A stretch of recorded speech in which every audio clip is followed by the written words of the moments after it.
Gol oleh Romeni ke gawang Tiongkok menjadikannya striker timnas kedua sepanjang sejarah yang berhasil mencetak gol di 3 pertandingan beruntun kualifikasi Piala Dunia. Sebelumnya ada nama striker legendaris Ilham Jaya Kusuma. Ole Romeni merupakan penyerang kedua sepanjang sejarah timnas kita yang sukses mencetak gol di 3 laga beruntun di kualifikasi Piala Dunia. Sebelumnya ada nama Ilham Jaya Kusuma yang melakukannya saat kualifikasi Piala Dunia 2006. Ilham mencetak 1 gol saat timnas bermain imbang lawan tuan rumah Sri Lanka 2-2. Di pertandingan selanjutnya, Ilham mencetak hat-trick yang membawa Garuda membantai Turkmenistan 3 gol. Lalu Ilham kembali menyumbang 1 gol saat timnas harus mengakui keunggulan Arab Saudi 3-1. Sementara pada kualifikasi Piala Dunia 2026, Ole Romeni berturut-turut menyumbang 1 gol di 3 pertandingan, yakni melawan Australia, Bahrain, dan Tiongkok. Lalu sejauh mana peluang timnas kita melawan Jepang dan apa yang bisa dimanfaatkan dari laga nanti untuk mempersiapkan timnas kita lebih matang menghadapi putaran 4 kualifikasi. Kami akan diskusikan ini bersama mantan pemain timnas Indonesia yang juga pernah mencetak gol berturut-turut di kualifikasi Piala Dunia, Ilham Jaya Kusuma. Selain itu juga bergabung bersama kami analis sepak bola Yusuf Kurniawan. Selamat malam semuanya dengan Tifal, apa kabar? Selamat malam, kabar baik, alhamdulillah. Selamat malam, Assalamualaikum warahmatullahi wabarakatuh. Waalaikumsalam warahmatullahi wabarakatuh. Terima kasih semuanya sudah bergabung bersama kami dalam diskusi kali ini. Sudah sesuai ekspektasi nggak nih Bung Ilham? Kita lolos kualifikasi untuk putaran ketiga, melenggang ke putaran keempat. Sudahkah ini sesuai ekspektasi Anda atau justru ada pandangan lain di sini? Ya, yang pertama sih saya ucapkan selamat atas prestasi yang sangat membanggakan ini.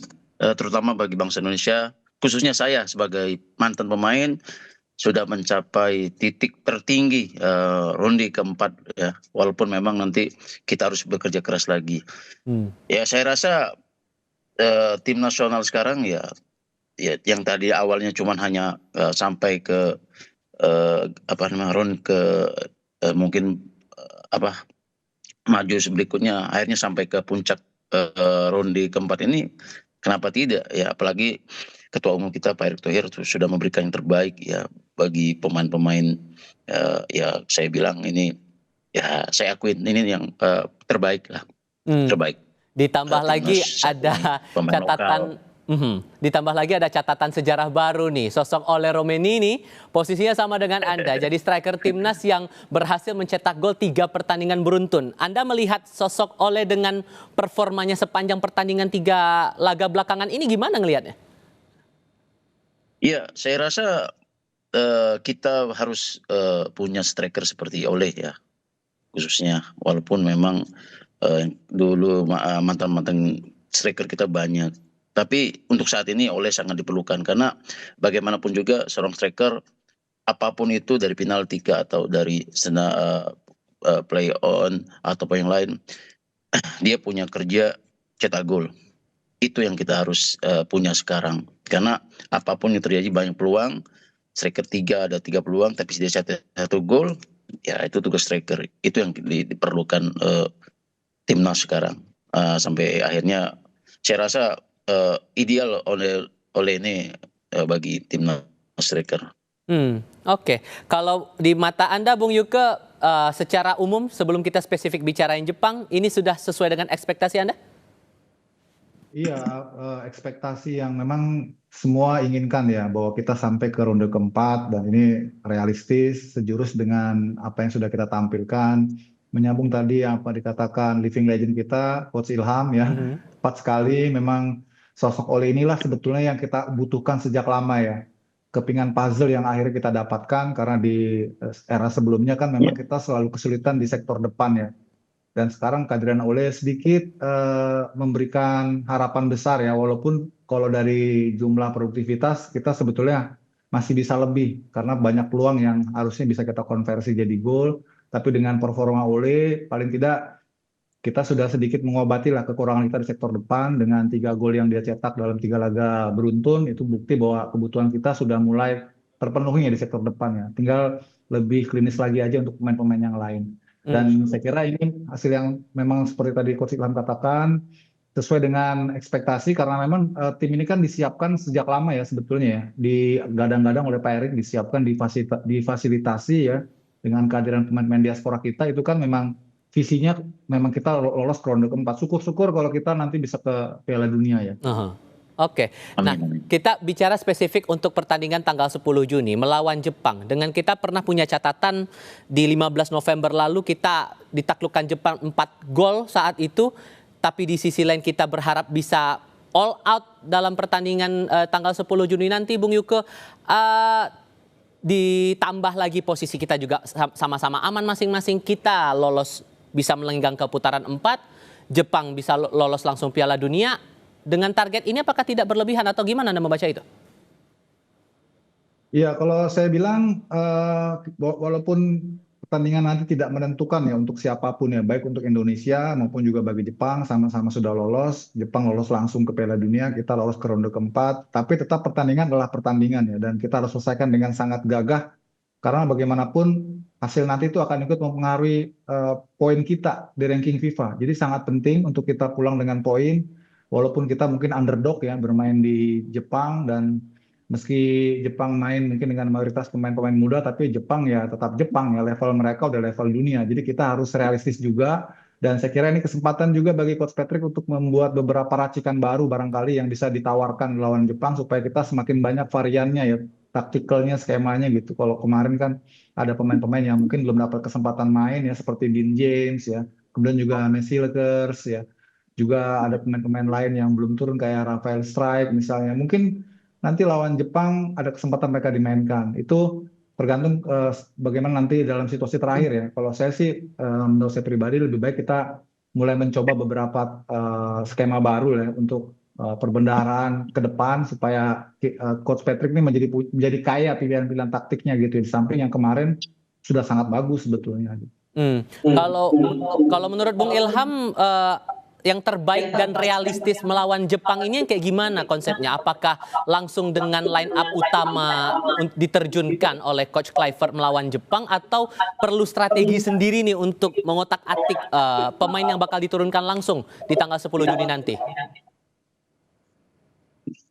Iya, saya rasa untuk nanti pertandingan lawan Jepang sih, saya rasa Coach Patrick sudah mempunyai taktikal sendiri. Terlebih lagi kedua tim ini kan sudah tidak ada satu tim Jepang sudah pasti lolos langsung, sedangkan Indonesia sudah lolos ronde keempat. Tapi saya rasa ya apa yang dikatakan Bung Yuki tadi mungkin ada betulnya juga. Mungkin ada beberapa nanti mungkin coach ya Patrick Kluivert ini akan memberikan opsi mungkin taktikal yang lain kemungkinan besar untuk ketika skema nanti plan pertama tidak jalan ya ada plan keduanya. Ini yang memang sangat dibutuhkan, walaupun memang kita harus untuk pertandingan Jepang ini ya jangan sampai lagi kalah ya terlalu banyak, karena berimbas nanti ke mentality pemain. Apalagi kita nanti bisa mungkin curi 1 poin, kita bisa bermain dengan lepas lagi di sana ya, kita curi poin 1 ya, mental kita akan menghadapin ronde keempat ini yang lawan-lawannya cukup berat juga, begitu Mas. Saya rasa nanti Sorry saya potong di situ Bung. Karena kan kita soal mental juga ini kan yang perlu kita baca. Kita melawan klub yang berada di urutan 1 sementara ini di grup C. Kita pernah juga ditaklukkan oleh Jepang di bulan November 2024. Membangun mentalnya ini gimana caranya? Taktik atau strategi yang seperti apa yang bisa memastikan kita bahwa ya kita menghadapi dengan optimis tapi realistis juga, Bung Ilham? Iya, pasti. Ya saya rasa ya tadi Patrick Kluivert juga pasti ya sudah ada khusus ya untuk menghadapi tim Jepang ini ya. Jadi ya apapun nanti hasilnya yang pasti ya tadi bermain dengan Jepang kita jangan bermain menyerang ya. Saya rasa mungkin jaga kedalaman kita ya kan tapi ya tadi butuh konsentrasi yang sangat eh, apa namanya, sangat sekali, maksudnya konsentrasi sekali karena Jepang ini tim 1 tim 2-nya mereka hampir sama, begitu. Oke, Anda sepakat juga soal itu Bung Yuka atau punya pandangan lain di sini?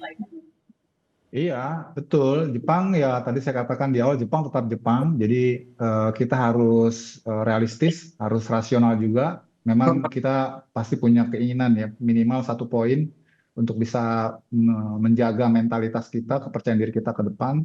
Tapi di sisi lain juga kita harus konsentrasi, harus fokus, jangan berbuat kesalahan-kesalahan yang nggak perlu ya. Jepang ini kalau dikasih nafas sedikit, dikasih rongga sedikit, wah itu udah membuat kita sulit ya. Jadi kita harus kompak, harus solid ya, komunikasi harus bagus, terutama di kedalaman. Dan menurut saya defense counter menjadi pilihan taktik yang paling realistis untuk kita terapkan lawan Jepang ya. Lebih baik kita menunggu di middle gitu ya, ataupun saat kita kemarin ketika lawan Cina kan juga saat kita off the ball gitu, kita pakai formasi 5-4-1 gitu. Begitu pas kita possession kita langsung spread out ke depan, bermain lebih vertikal ya, memanfaatkan dua flank kita. Mungkin cara-cara itu yang bisa kita lakukan lawan Jepang gitu. Tapi kalau Anda mencermatinya lini depan kita bakal bagaimana nanti saat melawan Jepang? Apakah nanti masih belum padu karena kesulitan ketika masuk kotak penalti atau gimana formasi pemainnya nanti?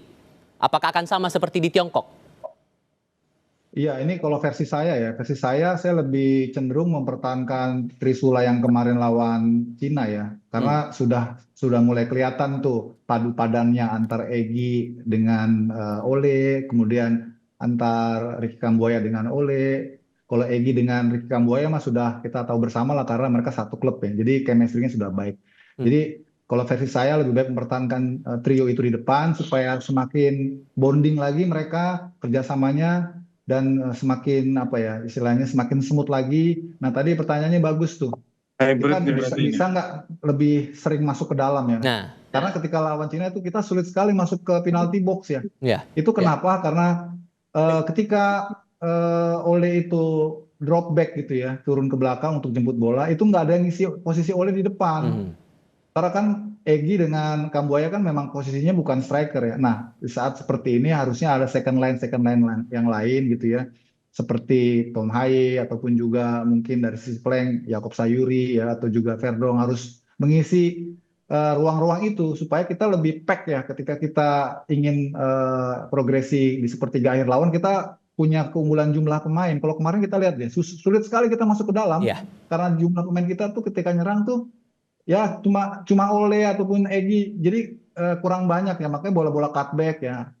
Kemudian sampai Egy dan juga Yakob harus melakukan syuting dari jarak jauh karena memang tidak ada pemain lain gitu ya yang lebih banyak untuk bisa mensupport. Jadi itu yang saya kira lawan Jepang nanti harus diperbaiki ya. Sekalian kita mau lihat bagaimana nih perubahan ataupun juga peningkatan cara bermain kita. Walaupun yang lawan Cina kemarin sudah bagus, tinggal kita harus lebih sering aja banyak ketika counter itu mengisi kotak penalti gitu.